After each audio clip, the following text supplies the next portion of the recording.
내 형제들아 주의 이름으로 말한 예언자들을 고난 겪는 것과 인내하는 것에 본으로 삼으라. 우리 11절 같이 읽는 거죠? 11절 시작. 보라 참는 자들을 우리가 행복하다고 여기느니라. 너희가 욥의 인내를 들어왔고 또 주께서 주신 결말을 보아왔으니 주께서는 지극히 동정심이 많으시고 친절한 긍휼을 베푸시는 분이시니라. 아멘. 오늘 말씀 제목 주의 이름으로 말한 예언자들입니다. 주의 이름으로 말한 예언자들. 지난 주일에는 욥을 비롯해서 주의 이름으로 말한 예언자들의 삶에 대해서 우리 봤습니다. 지난 주일에 우리 욥은 봤는데요. 이제 욥 말고 다른 예언자들을 좀 보도록 하겠습니다.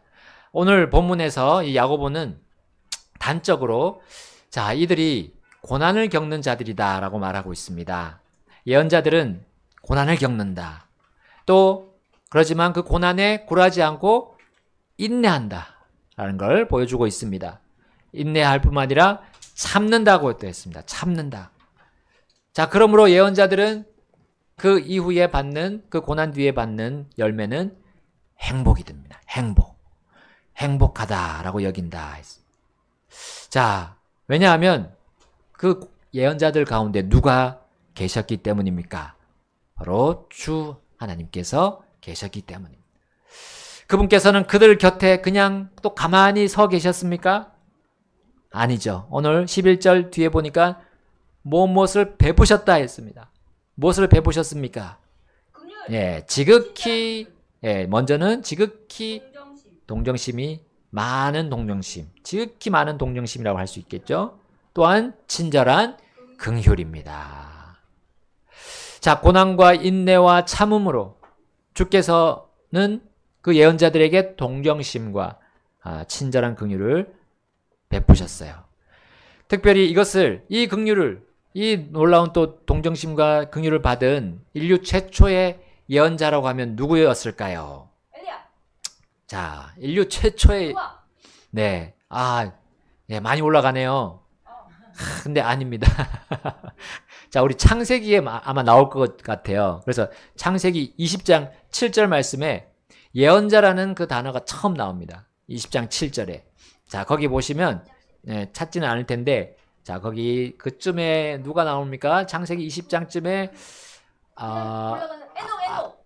아브라함이 먼저 나왔어요. 20장 7절에. 바로 아브라함이었습니다.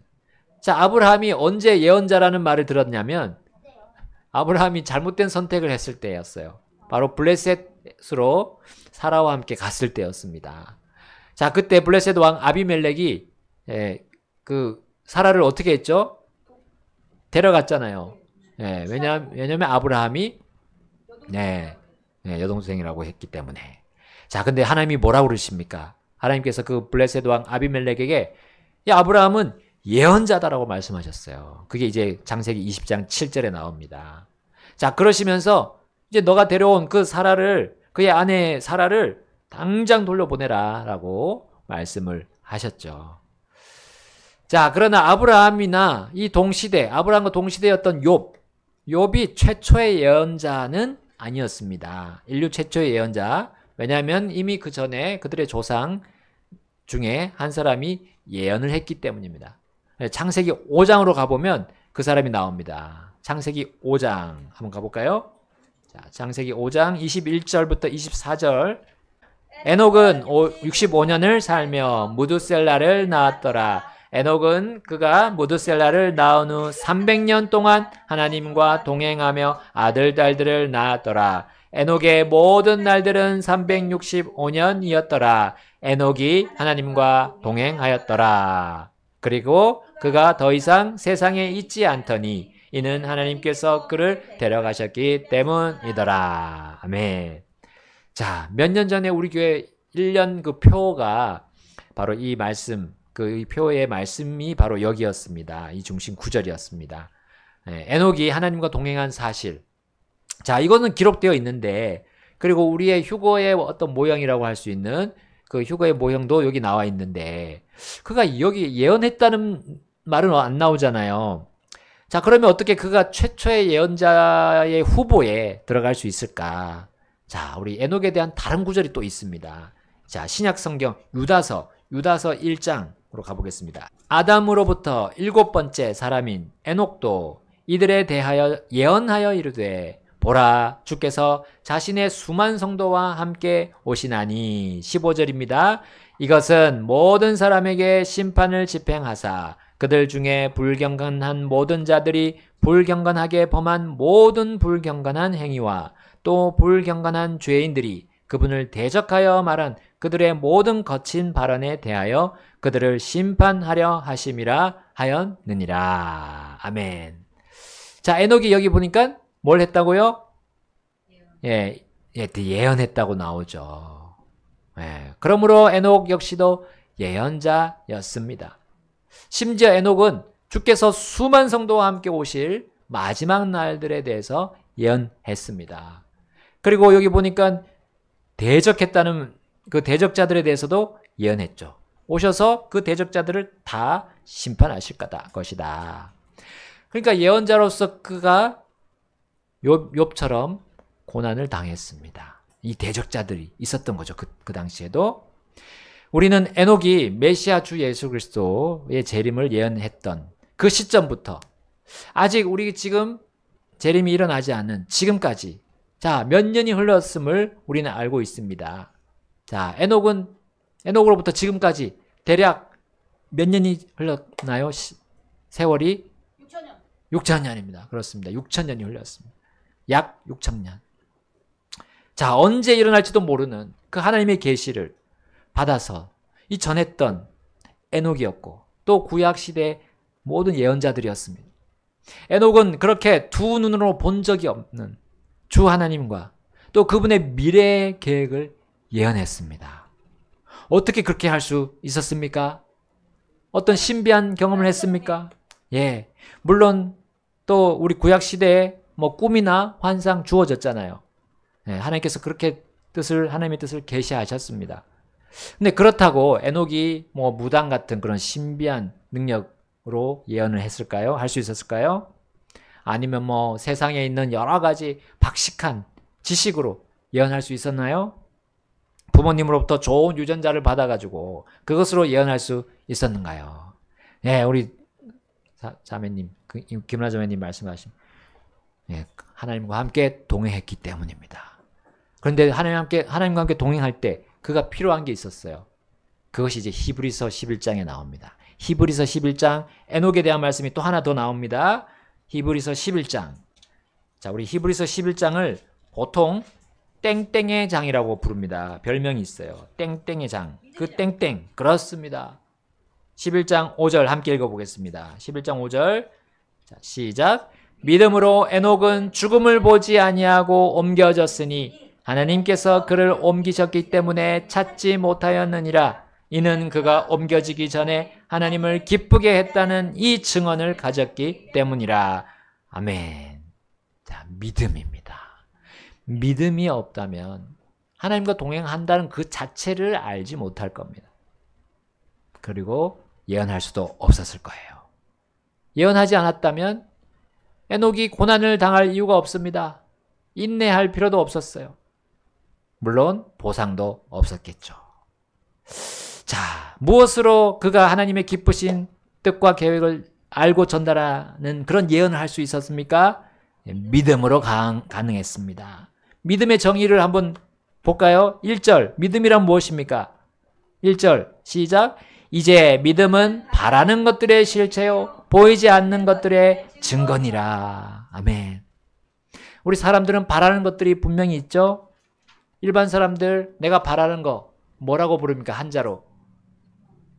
소망이나 혹은 꿈이라고 그러잖아요. 꿈은 이루어진다 막 얘기하잖아요. 자, 우리 잠잘 때 꾸는 꿈이 아닙니다. 실제로 이루어지기를 바라는 그 바람이죠. 소망이죠.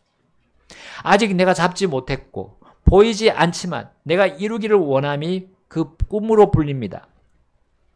자, 꿈은 목표가 되고 그것을 이루기 위해서 사람들은 노력하잖아요. 그러나 성경은 꿈과 노력이 아니라 믿음과 행위를 말합니다. 꿈과 노력은 하나님 없이 진행하는 것이므로 이 땅에서 이루어질 수도 있지만 영원히 지속될 수는 없어요. 그러나 믿음과 그에 따른 행위는 하나님께서 말씀하신 것의 실체를 바라며 순종하는 것이므로 반드시 100% 이루어질 뿐만 아니라 영원을 보장합니다. 영원히 지속되는 거예요. 그래서 이 예언자들이 이 믿음으로 예언했고 이 예언이 이루어짐을 확신했던 겁니다. 이 믿음으로 예언자들은 하나님께로부터 어떤 평판을 받았다고요? 2절에 자, 이는 믿음으로 장로들이 좋은 평판을 얻었기 때문이라 했습니다. 좋은 평판을 받았다는 것은 하나님께로부터 보상을 받은 거죠. 아까 그분의 지극히 많은 동정심을 받았고요. 그리고 친절한 긍휼을 받았습니다. 그것은 영원히 남는 그들의 보상이었어요. 비록 고난을 당하지만 그들은 그것을 바라보면서 나아갔던 겁니다. 그것이 바로 믿음으로 했던 거예요. 자, 하나님과 그분의 계획을 전하고 자랑할 수 있음이 그 예언자들은 큰 복으로 알고 했던 겁니다. 믿음의 근원은 자, 다름 아닌 하나님의 말씀입니다. 그렇습니다. 그것이 또한 아무 쓸모없던 나에게 내가 쓸모 있게 만들어준 것이 하나님의 말씀입니다. 나를 살리셨고 또 그 말씀이 나를 영원한 나라에 이끌고 또 보장하시는 거죠. 자, 믿음의 이것을 받아들인 것이 바로 믿음입니다. 자, 이것이 얼마나 큰 은혜인지 우리는 또 볼 수가 있습니다. 3절 말씀 우리 함께 읽어볼까요? 3절 말씀 시작. 믿음을 통해 우리는 세상들이 하나님의 말씀에 의해 지어진 것을 깨닫나니 그러므로 보이는 것들은 나타나 있는 것들로 만들어지지 아니하였느니라. 아멘. 자, 우리가 보이는 이 모든 물질들, 이 우리 세상 전체가 이 보이는 것들이 보이지 않는 것으로 만들어졌다 했습니다. 그것이 바로 하나님의 말씀입니다. 보이지 않는 것이지만 하나님의 말씀은 권능이 있습니다. 권능. 놀라운 힘이 있습니다. 거기에 생명력이 그 근원이 거기 안에서 나오는 거예요. 그 보이지 않는 하나님의 말씀을 받아들이는 거. 우리가 그냥 받아들이는 거. 믿음입니다. 그 믿음으로 예언자들은 고난을 당하지만 인내하고 참으면서 계속 하나님의 말씀을 있는 그대로 전달했던 겁니다. 그래서 교회가 지금까지 또한 이어질 수 있었던 거죠. 믿음 안에서 주의 이름으로 말하며 고난당한 이 예언자들은 그래서 하나님께로부터 많은 동정심, 친절한 긍휼이라는 보상을 받았습니다. 에녹과 아브라함과 욥, 이 예언자들의 보상을 그들이 다 받았습니다. 자, 그렇다면 그들 중에 최초의 예언자는 이제 에녹이 되는 겁니까? 에녹이 최초의 예언자의 후보에는 들어갔다 하고 제가 앞서 말씀드린 겁니다. 그렇다면 그 앞에 또 누가 있어요? 그 전에 또 누가 예언한 사람이 있었다는 거죠. 자, 믿음의 장, 히브리서 11장에 그 최초의 믿음의 조상이 에녹이 아니었어요. 에녹 전에 보세요. 4절 보십시오. 4절. 누가 나옵니까? 아벨이 나오네요. 아벨. 다 같이 읽어보겠습니다. 4절 시작. 믿음으로 아벨은 하나님께 가인보다 더 뛰어난 희생물을 드렸고 그것으로 말미암아 그가 의롭다는 증거를 얻었나니 하나님께서 그의 예물들에 대하여 증언하시느니라. 또 그는 그 예물로 인하여 죽었으나 믿음으로 여전히 말하느니라. 아멘. 자, 아벨은 누구의 아들이었습니까? 아담. 예, 아담의 아들인데요. 자, 첫째 아들이었습니까? 네. 둘째죠. 첫째는 가인이었습니다. 예. 자, 아벨은 이 가인과는 다른 사람이었습니다. 자, 어떤 면에서 가장 큰 차이를 보였는가요? 믿음. 예, 여기 4절 보니까요. 예, 그렇습니다. 믿음인데요. 그 믿음이 어떻게 드러났죠? 희생물로 드러났습니다. 희생물인데 어떤 희생물일까요? 피. 예, 피를 흘리는 희생물이었습니다. 자, 아벨은 그 희생물로 인해서 어떻게 됐습니까? 여기 보니까 죽었습니다. 그 희생물 드린 것 때문에 죽은 거예요. 형이 그것을 시기 질투하면서 그를 살해했습니다. 하나님께 드리는 희생물이 뭐 양이든지 뭐 곡물이든지 곡식이든지 내 마음만 드리면 되는 거 아니냐. 정성스럽게 드리면 되는 거 아니냐. 뭐 형식이 중요하냐. 보이는 게 중요하냐. 라고 반문할 수도 있습니다. 그러나 아벨은 믿음으로 드렸다는 거죠. 믿음으로. 믿음은 하나님의 말씀이 이루어질 것을 바라는 것들의 실체라는 거죠. 하나님께서 가축의 피를 흘리는 희생이 필요하다라는 걸 알려주셨을 때 그대로 하는 것이 믿음의 행위인 것입니다. 그거 받은 들은 그거 그대로 가르침 받은 그걸 그대로 하는 것. 말이 아니라 행동을 하는 것도 예언인 거예요. 그대로 한 거 아닙니까? 말로 했습니까? 아벨이 희생물을 드릴 때 말로 하지 않았습니다. 그 예언은 말로 끝나지 않은 것이 아니라 행위로 드러나는 겁니다. 순종, 복종으로 반드시 드러나게 되어 있습니다. 아벨은 몸만 죽었습니다. 그의 혼과 영은 주님께 있습니다. 그는 살아 있습니다. 셋째 하늘에 살고 있잖아요. 네, 예수님 승천 전에는 그가 땅의 중심부에 지옥의 한 부분인 구약 성도들이 안식하는 장소인 낙원에 있었죠. 그러나 예수님이 부활 승천하신 뒤에는 셋째 하늘로 올라가서 지금 하늘에 살고 있습니다. 아브라함과 이삭과 야곱 똑같이 살아 있습니다. 또한 그가 전한 예언 역시도 살아 있습니다. 그 예언은 완성되어서 지금까지 보존되어 우리 손에 들려 있습니다. 성경으로. 그리고 에녹의 믿음이 또한 여전히 살아 있습니다. 지금도 그는 성경 안에서 말하고 있다 했습니다. 아까 4절에 나왔죠? 지금도 그가 말하고 있느니라. 네. 믿음으로 여전히 말하느니라. 그 예물로 인하여. 자, 특히 성경에는 아벨의 피를 또 한 번 더 말합니다. 아벨이 드린 피가 누구하고 연결되는가? 히브리서 12장 24절을 보겠습니다. 시작. 새 언약의 중보자이신 예수님과 아벨의 것보다 더 나은 것들을 말하는 피, 곧 뿌리는 피에 이르렀느니라. 아멘. 자, 우리 셋째 하늘 갔다 온, 그래서 거기서 있는 것을 보고 온 사람이 누구죠?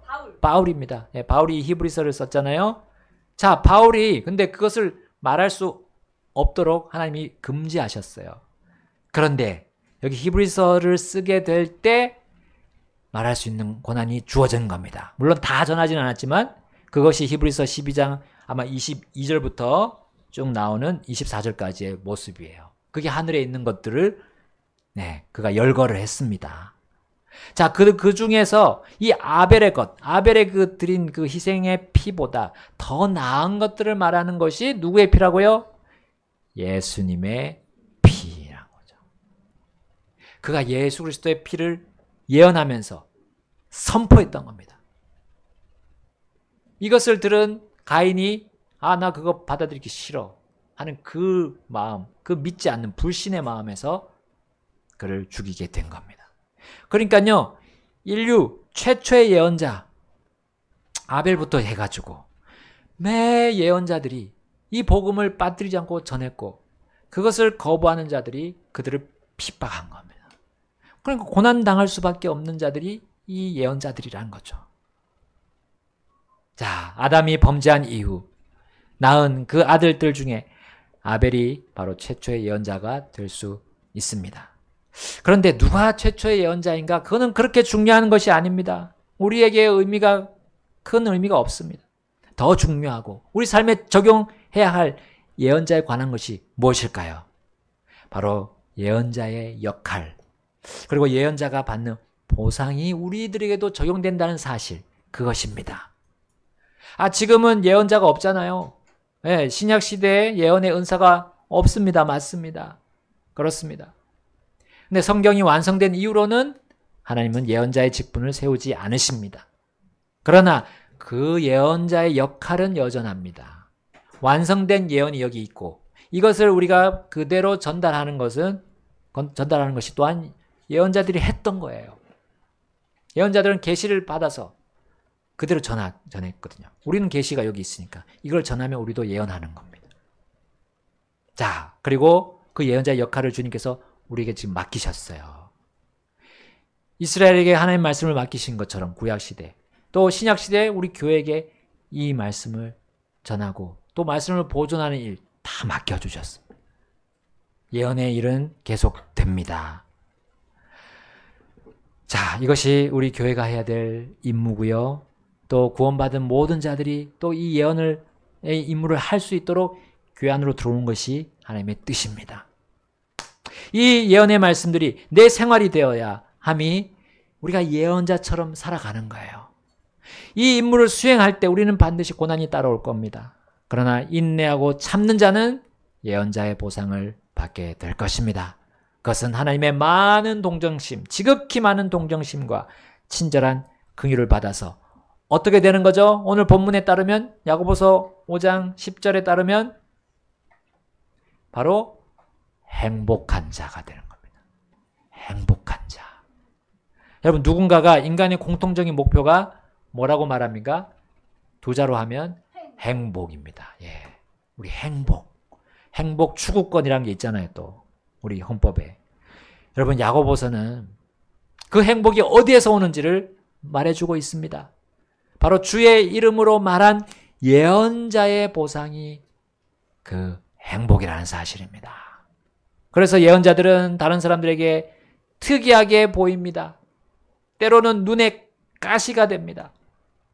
그래서 아벨은 형의 손에 피를 흘리면서 쓰러졌습니다. 예수님은 그의 피를 결코 잊지 않았음을 유대인들에게 선포하셨어요.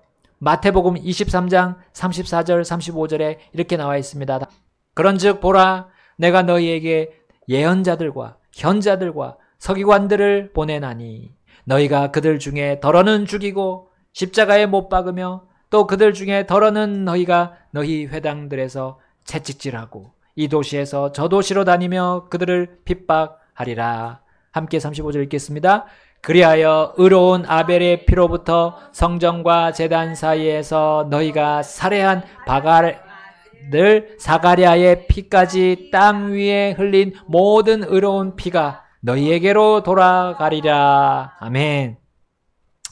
아벨처럼 사가랴 역시 악하게 변질된 그 유다왕 요아스에게 바른 말을 했다가 돌에 맞아서 피를 흘리고 죽었어요. 요아스가 유다를 다스리던 당시에도 예수님 때처럼 가인과 같은 자들이 있었어요. 그들이 바리새인들과 서기관들 아닙니까? 그리고 율법사들 아니었습니까? 장로들이 아니었습니까? 그 당시에 존경을 받고 랍비라고 부름받는 그런 정말 존경하는 사람들이었어. 그런데 그들은 하나님께서 부르지 않는 직분을 가지고 백성들을 좌지우지했던 겁니다. 그러나 그들은 눈먼 자들을 인도하는 눈먼 자들이었던 겁니다. 하나님의 말씀은 거치장이었고 그들은 자신들이 만든 전통, 온갖 사람이 만든 법들을 철통같이 지키면서 살던 자들이었어요. 그들은 거칠애로 구약 성경을 따르는 척하면서 속으로는 욕망을 향해서 내달렸던 자들이었습니다. 그들은 주의 이름으로 말하며 자신들을 방해하는 이 참된 예언자들을 핍박하고 무수히 죽여왔습니다.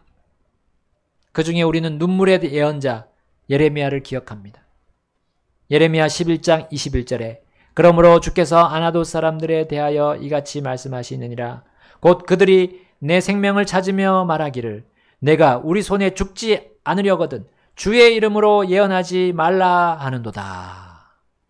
여기 예레미야에게 그 이스라엘 사람들이 예루살렘에 있던 사람들이 이렇게 말한 거예요. 네가 우리 손에 죽지 않으려면 주의 이름으로 예언하지 말라.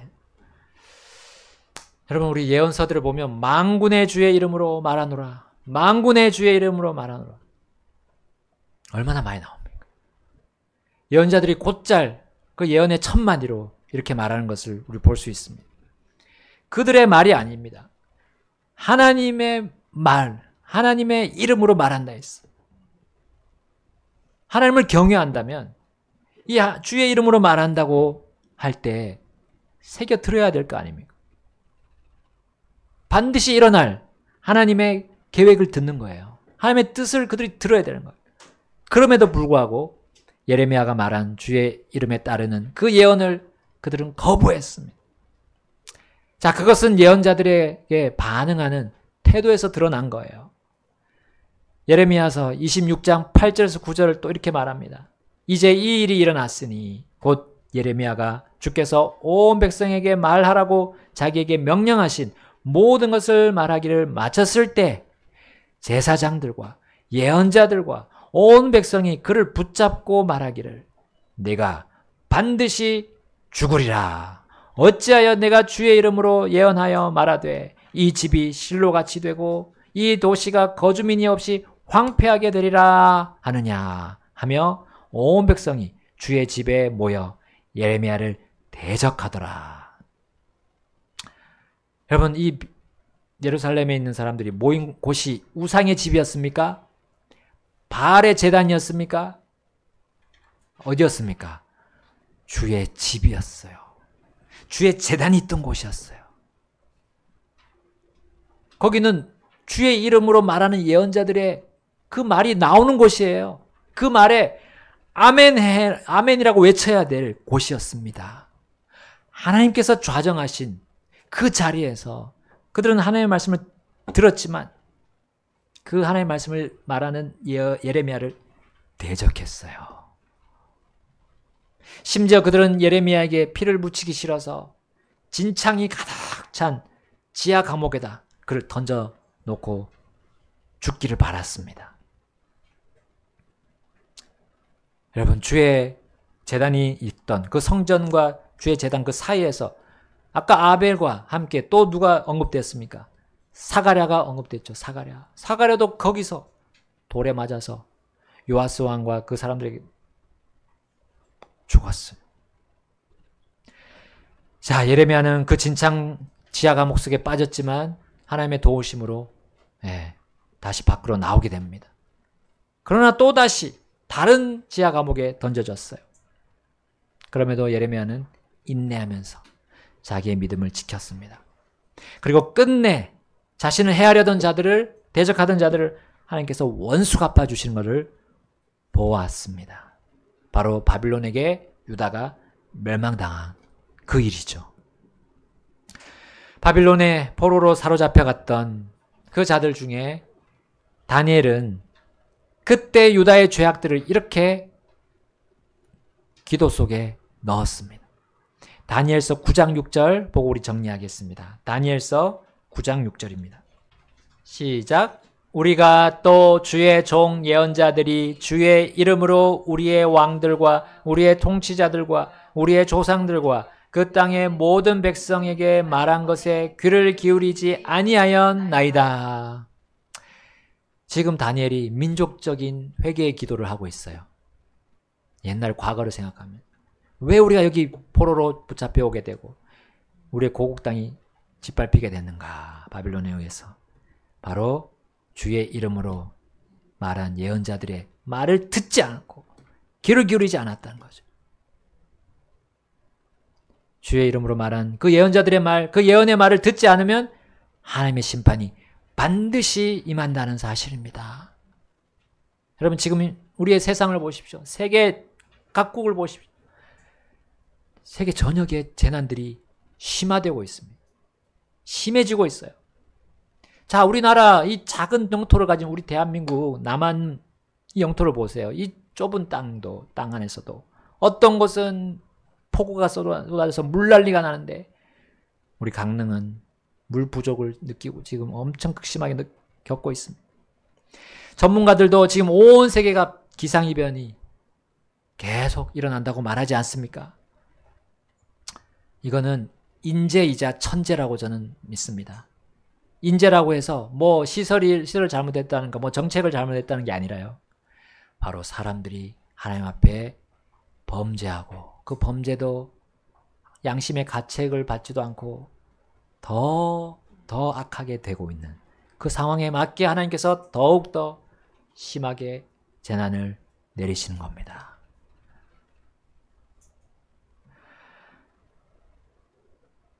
그리고 하나님을 대놓고 대적하고 거부한다는 거죠. 단오제라는 이 우상숭배가 강릉에 심하게 뿌리 내려져 있습니다. 불신자들은 우상숭배하는 게 당연한 거 아닙니까? 일반적인 것입니다. 그러나 하나님께서는 그 죄악을 계속 눈 감아 넘기지 않으십니다. 반드시 죄악에 대해 심판하시고 재앙을 내리십니다. 여러분, 우리는 수십 년 동안 이 강릉에서 우리 강릉 믿음친유교회가 뭘 했습니까? 강릉에다가 복음을 전해왔잖아요. 하나님의 심판을 경고하지 않았습니까? 그럼에도 불구하고 사람들은 돌이키지 않고 회개하지 않습니다. 그럼 하나님은 치시는 거죠. 하나님의 때가 되면 치십니다. 복음 전도지 안에 사람이 죄악된다는 거, 죄악됨을 다 보여주지 않습니까? 그것의 결말이 영원한 불호수란 걸 보여주지 않았습니까? 그럼에도 불구하고 회개하지 않으면 하나님이 치시는 겁니다. 자, 그 복음을 듣고 돌이키는 자는 행복의 자리로 가게 됩니다. 그러나 계속 고집하는 자는 불행합니다. 불행이 있음을 또 알고도 거부하는 자는 그렇게 말한 예언자들을 핍박하는 거죠. 핍박합니다. 고난을 당하고 죽을 수도 있습니다. 그러나 그 예언자는 죽고 끝나지 않습니다. 몸만 죽지 그의 영혼은 영원한 행복을 누리게 됩니다. 그리고 그의 몸조차도 완전한 몸으로 변화돼서 영원한 안식을 천국에서 우리 주님과 함께 누리게 됩니다. 여러분, 이것을 우리 예언자들은 알고 믿고 복음을 전합니다. 그들이 듣기 싫어하는 말인 줄 압니다. 그런데도 우리는 선포합니다. 그래야 우리가 행복이 있습니다. 우리 크리스찬으로서, 주님의 자녀로서, 성도로서 행복을 어디서 찾겠습니까? 세상 사람들하고 똑같은 것으로 찾겠습니까? 그거는 아닙니다. 그것이 바로 이 기독교라는 것이 부패되는, 변질되는 것입니다. 이 세상과 함께 친구가 되는 거죠. 그럼 하나님과는 원수가 되는 겁니다. 우리는 하나님 말씀 있는 대로 전해야 됩니다. 전하면 놀라운 일이 벌어지는 거죠. 자, 우리 하나님께서 열매를 주시는 겁니다. 하나님께서 그들을 살리시는 겁니다. 우리 앤드류 브라운 선교사님이 3년 동안 부산에서 복음을 전했습니다. 매일같이 전도지를 나가서 애들도 같이 데리고 나가서 하신 거예요. 3년 만에 드디어 열매를 거두셨어요. 7월 달에 소식이 왔습니다. 기도 편지가 왔어요. 부산이 그런 곳입니다. 부산이. 근데 하나님께서 열매를 주시는 거예요. 신실하게 우리가 하면 하나님께서 놀랍게 열매를 주신다고 저는 확신합니다. 그것이 뭐 한 명의 혼이라도 이 세상 다 줘도 바꿀 수 없다고 했어요. 하나님께서 주실 때까지 우리는 신실하게 인내하면서 기다리는 겁니다. 우리 예언자, 신약시대 예언자가 됩시다. 있는 그대로 전합시다. 그러면 주님께서 하십니다. 일하십니다. 반주가 나올 때 우리 함께 결단하지 않으시겠습니까? 자, 함께 이 시간 주님 앞에 결단하겠습니다. 제가 예언자가 되겠습니다. 그리고 예언의 보상을 저희가 바라보면서 믿음으로 참 행복, 주님으로부터 오는 그 행복을 저도 느끼기를 원합니다. 기도하시겠습니다.